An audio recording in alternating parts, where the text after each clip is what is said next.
Coming up on today's Locked On Big Ten, Matt Sheehan is in to talk about all the best bets from across the conference this weekend. We'll chat about all of it with him right here, right now, as we wrap up the week on Locked On Big Ten.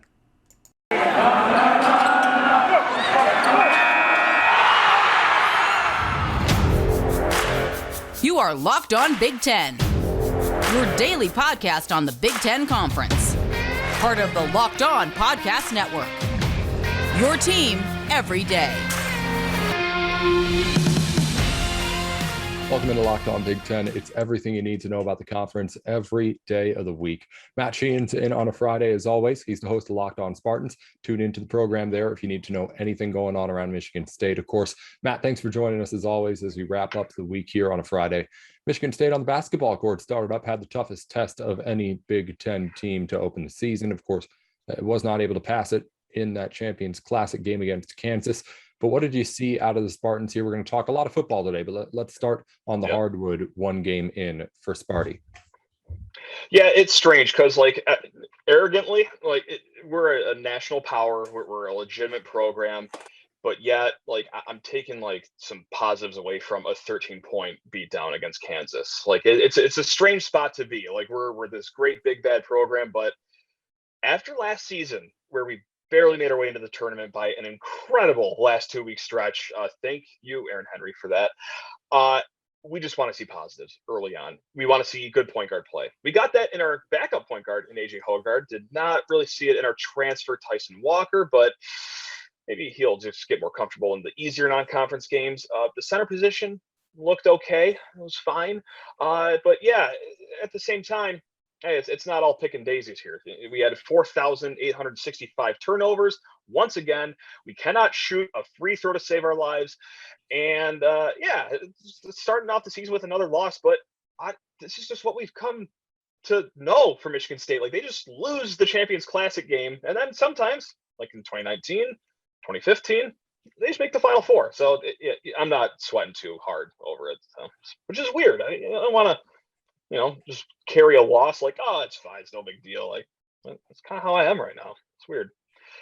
Yeah, a lot of time for Michigan State, obviously, to try and get those things figured out before it really matters. We're just getting started up here, but it is tough being that one team that wasn't able to at least talk about how great everyone looked against the nobodies out there in college basketball. Yeah. Well, let's go forward here and start talking football, Matt. We're going to have you on talking the lines of everything going into the weekend on the program in a moment. Let's start with your Spartans. Again, we'll stay right there in East Lansing. Teams hosting Maryland this weekend. It's a big spread. There's a lot of big spreads in the Big Ten again this week. We'll get to that later on. But right now, Michigan State is just, again, trying to find its footing again after the loss to Purdue. Where do you feel like this team's at least recovering from that, regaining the confidence that it is a top 10 team? Yeah, I feel like they're in the hospital for the most part. Everyone in the secondary seemed to be either completely injured or some sort of injured. And don't get me wrong, this doesn't absolve all the issues in the secondary. They have just not been great the entire season. And now you're seeing guys okay, cool, our second string cornerback, he's out. Oh, that true freshman that got the pick against Michigan to seal the game, he's done for the season too. Awesome. So now we have two more guys that are out there. Rumor has it somewhat hurt. Either if they're hurt or not hurt, they ain't playing too good either way. So it's not good. Well, thank goodness we see a Maryland Terrapin team that throws the ball 50 plus times a game. Awesome. I'm sure this will just be a stress-free evening in East Lansing. So yeah, we got that to look forward to, which is a lot of fun.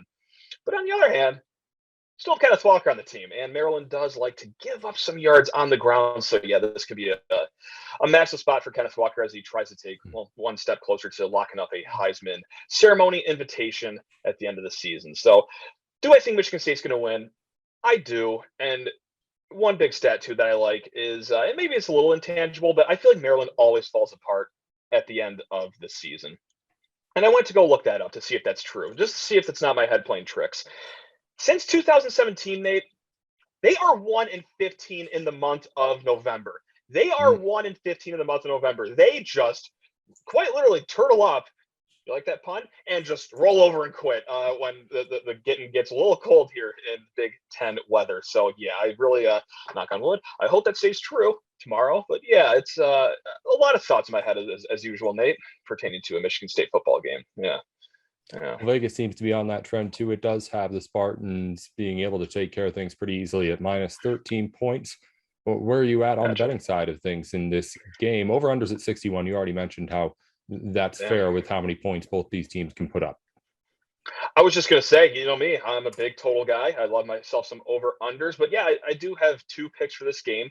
My less confident one is going to be Maryland, plus 13. Like, the defense is just too much of a concern for me. Like, hey, awesome, we could stop the run. We had no problem doing that last week against Purdue. I think we held them to less than 2 yards per carry. Ended up not mattering whatsoever, though, as you gave up north of 500 yards through the air. So it's like, who cares if you can stop the run? Our secondary is not good. So I think it'll be a shootout. It'll be points, first 1 to 40 sort of game. And yeah, so I'm going to go over 61 as well. So yeah, Maryland plus 13 and then over 61, sky high over 61. So yeah, that's what I got to kick off the betting line. I also got to say, I'm due for a bounce back because I did best bets on the pod last week, like for my podcast, Locked On Spartans. I'm going to lean in.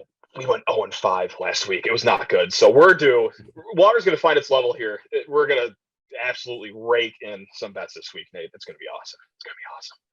Well, Matt, we know you like the totals. There's good totals out there to talk about in the Big Ten this week. We'll get to all of them here in just a minute on the program. Matt Sheehan with Locked On Spartans. Thanks for making us your first listen here on Locked On Big Ten. Be sure once you're done here to head over there and listen into the Locked On Spartans podcast. We'll be back with more with Matt in just a moment.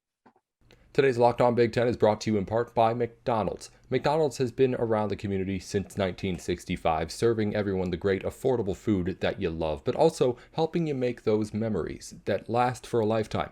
It's not just a place to get great food, but also a place to meet up with friends and family and connect and be able to share some good times together as well. So head on over to your local McDonald's, of course, get the good food at a good price, but also make some new memories too. That's McDonald's. I'm loving it. Back in on Locked On Big Ten. It's everything you need to know about the conference every day of the week. Thanks for making us your first listen of the day. Be sure to tune in to Locked On Spartans as Matt Sheehan joins us on a Friday every single week. His show's on covering Michigan State every single weekday as well. Again, head over there once you're right done here.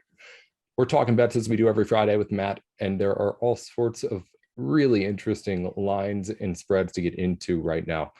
Starting with Minnesota against Iowa. This is a big game. Minnesota, Iowa, always a big game, but has big Big Ten West implications, not quite as big as if Minnesota had not lost to Illinois last week. But anyway, it's still -5 Iowa right now. An interesting line, but also this over-under is less than Wisconsin right now, which we'll get to. 37 points on this game. And if I was picking a best over under, it would be over that total, because I do think that there's the capability for either one of these teams to at least put up points in this game, at least do something. I'm with you as well. I think at least one side can get to that 24 number, perhaps, and you're just counting on the other to get to 13 or 14. I think it can happen, but it is fascinating because Iowa is a team that is 2-7 on the year at hitting overs, and Vegas is looking at that number like, all right, how low can we possibly go before these guys start hitting overs? And listen, I'm all about taking lines that stink out loud. Like whenever Wisconsin had a line that was like 39 points.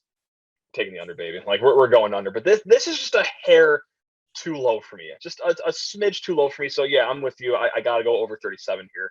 The line, I absolutely hate it. There's one team from the Big Ten East that I hate to bet on. One team from the Big Ten West hate to bet on. They both start with an M, and they are Maryland and Minnesota. I don't never ever know what to expect any given Saturday with either of these teams. They can nuke you for 40 points. They could also come out and score 6 points against Illinois any given week. So I'm cowering out. I can't take the line either way in this +4.5 side. So sorry. I'll take the Minnesota side here. It's +5 on the bet online line. I don't know. It's just I feel like I think Iowa will win the game, but it's just I've been praising the inconsistency of that Iowa defense, inconsistency of the Iowa defense or Iowa offense the entire time. blah. And the consistency of that Minnesota offensive line and run game for the last month or so didn't show up last week, but I still believe in it. And I think if I'm going to talk that talk, I should back it up with that, at least saying that Minnesota can be able to do that. Moving on, Ohio State faces off against a Purdue team that's ranked in the top 25 in the college football playoff rankings, but I don't know if anyone still sees them as much more than just a potential spoiler, including Vegas. It's at -21 for the Buckeyes. Over-unders at 62.5. That's really just an Ohio State thing. Whenever they play, they're going to have that number. But what do you feel about where we're at with the Boilermakers in particular, the Spoilermakers, as they've started calling themselves? No, they're a fine team. Like, obviously, I think they're a solid team. I mean, hell, they just absolutely rolled MSU last week. Yeah, sure, beat them by 11 points, but I kind of think it was worse than that, to be honest. But yeah, that's which true. makes this line fascinating for me. Like, okay, like just what I talked about when lines stink out loud, I want to take them, and this time I'm actually going to do it. And I'm not just going to talk the talk. I'm going to walk the walk here. Purdue has beat top 5 teams, but yet they are 21-point underdogs here. So wow, okay, Vegas thinks that I assume a lot of people are going to be taking the Boilermakers here, so that leads me to okay, taking to Columbus. I'm taking the Buckeyes to nuke the Boilermakers, because that is a hefty spread for a top 25 matchup, man. Like that. Whew, so yeah, -21, Ohio State. That's where I'm on. Yeah, I like -21 for the Buckeyes too. I don't think Purdue's that kind of team. I don't know. It's a team that it's good. It's a good team, but it's not the kind of team that's going to be able to show up against Ohio State. I think there's a couple of teams that might be able to do that on a given Sunday against the Buckeyes, but I don't think that Purdue is one of them. So yeah, 21 points. I'll take Ohio State over under. I don't care about Buckeyes. I've always said, I think I said it last week when you were out, it was just, you don't take the under with Ohio State. You don't take, if you want to take the over, fine, go for it. But you don't take the under whenever you're going for that Ohio State game. That's a great rule of thumb. I love that. Yep, perfect. Michigan State's over at Penn State. It's a 2-point spread. I believe that's the closest of the weekend in the Big Ten. I'll have to actually run through and check that real quick. But over-unders at 48.5. It's going to be a good one. We know that. Penn State not ranked right now, but the home team in Michigan looking to keep pace and keep on schedule for a really big game against Ohio State at the end of the season. This game, I think, could be one of those where it just ends up spoiling that game down the schedule a little bit further. Like Michigan State, Ohio State, we were looking forward to a while ago. Now that it's not so much the same kind of intrigue. If Michigan loses this one, it's kind of taken a lot away from that Michigan-Ohio State game. But that's another conversation. How do you feel about Wolverines -2 on the road? Yeah, it's fascinating because if I'm not mistaken, I believe this line opened up at Michigan +1 or +1.5. So it's already moved, 2.5 or 3 points. And that makes sense because they're getting 80% of the money right now. People are absolutely obliterating Michigan. And I'm actually going to join the public here. I'm going to dive into the public pool here and take Michigan -1.5. And not just because if I'm going to see these guys win, I want to get paid for it, but also I'm not necessarily a believer in Sean Clifford yet. And yes, I know that he passed for 700 yards against Maryland last week with 3 touchdowns, no interceptions, but that tends to happen against Maryland. They're pretty good at giving up a lot of points and a lot of yards on the ground and in the air. So I just think that Michigan's defense is going to get the job done. I just don't think that Penn State can score above 20. I think this will be a race to 25 game, if you will. So I'm going to go Michigan begrudgingly -1.5. That's where I'm at. Yeah, I'm going to take the Penn State side, not because I agree with pretty much everything you said, but this is just something where, like, on the Minnesota game, I feel like I knew something that maybe Vegas didn't. So I'm thinking Gophers on that end. In this game, I feel like Vegas knows something that I don't. It seems a little bit too obvious. So I'm going on the Penn State end, just as the better in me. Like the podcast host in me says this is Michigan all the way. The guy who's lost too much says that this has to be a Penn State some sort of win. Over under 48 doesn't really draw my attention at all. Doesn't intrigue me either. Yeah, no, I can't do it. Can't do it. Looking elsewhere, Wisconsin hosts Northwestern 24.5 points. Indiana's -7 against Rutgers. Looking around the rest of the Big Ten, where does anything catch your eye, Matt? I see you shaking your head already. Yeah, I'm shaking my head because I keep betting against Wisconsin like 4 weeks in a row. It's got to hit eventually, right? I can't possibly lose every single bet I make against Wisconsin. So yeah, we're doubling, tripling, quadrupling up all the losses that I've made the last 4 weeks, and we're taking the Wildcats, I guess, +24.5. surely that can't backfire whatsoever. Yeah, yeah, that's I how about think that that for line might of reasoning, be huh? I think it might be the biggest example yet of that thing we talked about so much with spread versus total. That's 24.5 points with an over under at only 41, which I think 100%. was Yep. under 30 when the week started, that over under, but the spread I think was smaller as well too. Gotcha. Mhm. Yeah, it's just, yeah. I mean, 41 over under, and then 24.5. Like you're hoping that Northwestern what scores 10, 13 points, which sounds Mhm. simple, but boy, if you're Northwestern's offense going against Wisconsin's defense, it actually does seem seem pretty difficult. But yeah, whatever. Hey, just we're gonna throw it to the wind, and hopefully it blows in the right direction here. Yeah, Matt, we've been taking it easy here on this week, just talking about lines here. What else, anything else that you like, just going through the rest of these games? We talked about 3 out of what will end up being 6 Big Ten matchups here this weekend. Yeah, Rutgers, Indiana, the under kind of tickles my fancy there, if you will. Rutgers kind of has, to say the least, slowed down on offense. Yikes! And Indiana's defense, solid. You know, they're solid. Like they're doing as good as they can while the offense is dealing with their issues of course, injury. And so, yeah, I don't know. 42.5, noon game in Bloomington. That just screams, oh, out of Indiana, 18. Rutgers 11. Some weird low score, grind it out. 16 people watched it. You just check the box score at the end of the night, see if your bet hit. And I think under 42.5 is going to be a winner here in that one. Yeah, it's just a kind of odd board throughout the weekend. Really good games. Really good games. Minnesota, In Big Iowa. Ten, yeah. Yeah. In the Big Ten in particular. Yeah. I'm not talking about everything else. Because this is Minnesota, like the Iowa is going to be SEC's good. annual like beat up on Mercer part of the schedule, or like welcome the Citadel down to Baton Rouge and just murder them. So yeah, it's just thanks SEC for your service. Appreciate it. Yeah, you'll watch Minnesota, Iowa. You'll watch Purdue, Ohio State. You'll be able to watch Michigan, Penn State. I mean, Maryland, Michigan State too has potential to be a entertaining game. It could. Yeah, entertaining game. At the very least, entertaining, high scoring, if not Yeah. close. But we'll see. Yeah. So there's a lot of good football out there to be played, and obviously you'll bet whatever side you're rooting for if you're on that end of it, listening in here. But I see some. Luckily, I think there's the value in the games that you're going to be watching, right? Like Yeah, I totally. think Yep. that's where the most interesting things are. I think those bland kind of lines and bets are with the teams that are kind of bland right now. But I don't know. Maybe that's just because the best teams are the ones that we know the most about. But anyway, that's a conversation for another day for sure. But anyway, Matt Sheehan's with us here every Friday on the show. He's on Locked On Spartans every single day of the week, Monday through Friday. Matt, before we let you go, let the people know where they can catch up with everything you're up to. Scream at me about my bets on Sheehan_sports. But yes, Locked On Spartans podcast. We have 2 games to preview. Of course, the Maryland game, and also Michigan State Shooty Hoops taking on the vaunted Western Michigan basketball Broncos tonight. So yeah, if you want breakdowns of both those games, Locked On Spartans. There we go. That's Matt Sheehan again. Locked On Spartans is Monday through Friday.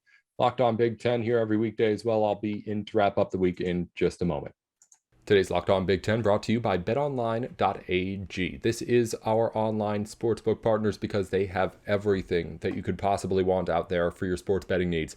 BetOnline has all the props and lines that you could ever want, of course, but they've got a brand new website up to make everything look really smooth and nice. If you've been a sports bettor for a while now, you know that the websites that you have out there aren't always exactly up to date as far as how sleek they look.